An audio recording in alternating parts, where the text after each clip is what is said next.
The EVGA 9800 GTX just landed. It should have went like boom or something. It should come with sound effects. EVGA guys, when you send these things and they land in our mailbox, and include like a sound effect, so it's like boom. Yeah. No, not headshot. That's the pure ownage guys that spell it with a P.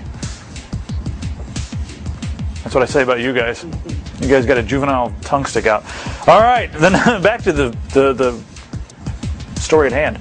9800 GTX is here. The price is amazing. The specs are very similar to the 8800 GTX, except the fact that this thing has a smaller manufacturing process, keeps things cooler, and also allows it to go a little faster. Another thing that's nice about this is PCI Express 2.0. It's about 10% faster than the 8800 Ultra even. So that's nice. And it even gets close to the 9800 GX2, which it's a much more expensive card. And you're going to like this, Tri-SLI. That's right, this is the third card on the market that features Tri-SLI. The other two are the 8800 GTX and Ultra. This is my pick for Tri-SLI. If you want 3 graphics cards, then you want this card. That's it. That just put a period on it. That's the end of the sentence. No more talking. Why am I still talking? 512 megabytes of GDDR3 that runs at 2200. That's the double data rate. That's fast. It's fast memory. DDR3, I didn't know it could get that fast without exploding. They've come up with a new technology. This just in from my non-exploding technology. This just in. I made it up. 1600 megahertz or 1688 megahertz shader clock. It's also a 256-bit card, and the core clock is at 675. Now that produces just over 70 gigabytes per second as far as the bandwidth is concerned. For reference, the GX2, the big guy, that produces about 127 gigabytes per second. However, in most games, the performance is very similar, a la these benchmarks. All right, now let's talk about Half-Life 2 Episode 2 at 1920 by 1200.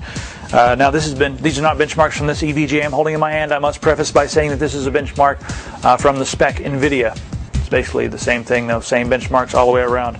Now, with everything turned all the way up at 1920 by 1200, Half-Life 2 Episode 2, the GTX is at 193 frames a second, and the GX2 is at 197 frames a second. So awesome performance in this price range. Unreal Tournament 3, 1920 by 1200, the GTX 126 frames a second, GX2 130 frames a second. Again, that's awesome. That's really awesome. All right, Crysis, 1920 by 1200. On medium settings, this card is at 46 frames a second. The GX2 is at 50. Now, if you turn it all the way up to high, it still gets 40 frames a second at 1920 by 1200 in Crysis. So that's hot. It's really hot. It concludes the benchmark portion of the video. As you can see, it's extremely fast. 3 of these cards is faster than 2 of the GX2 cards. So that's cool as well. If you want to build a Tri-SLI system, then this is the card that you need to be looking at. Also, it's got a lot of cool things in the box. We have 2 DVI ports, 2560 by 1600 out of both of these DVI ports. There's also a breakaway cable spot right there that's an S-Video cable. They've included the S-Video cable in the box. Yay for S-Video. They've also included this in the box. Let me pull this out.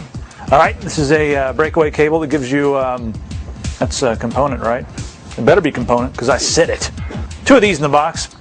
VGA to DVI, or actually the other way around, DVI to VGA, so you can plug it up and use VGA in your cave.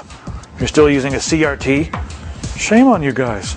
That's horrible. All right, let's look at the power plugs right here. We need 2 6-pin PCI Express connectors, and they've also included this in the box. Take a look at this. We have Molex on one side, 6-pin PCI Express on the other. 2 Molex goes to the 6-pin PCI Express, and they give us 2 of those cables in the box. So they've pretty much given us all the cables we need. We're loaded up, and this thing is fast. So I'm still kind of going back and forth between this one and the 9800 GX2. I'm going to pick one up very soon. I'll blog about it on news.tigerdirect.com, tell you which one I went with. I'm kind of leaning toward this one because, lower power requirements, and the benchmarks are insane, and it's also a little bit smaller. I want to have some extra room in my system to put a sound card. But then again, do I want to use 3 of these? Oh, the decisions. Oh, God. It's your turn to make a decision, isn't it? I mean, that's why you're watching this, so you can decide what to do with your hard-earned money. And it will not be ill spent if you pick up one of these. I'll see you next time. For more information on the EVGA GeForce 9800 GTX, go to Tiger Direct and type E145-9802 into the search box, or you can call us 24 hours a day, 7 days a week, 1-800-800-8300.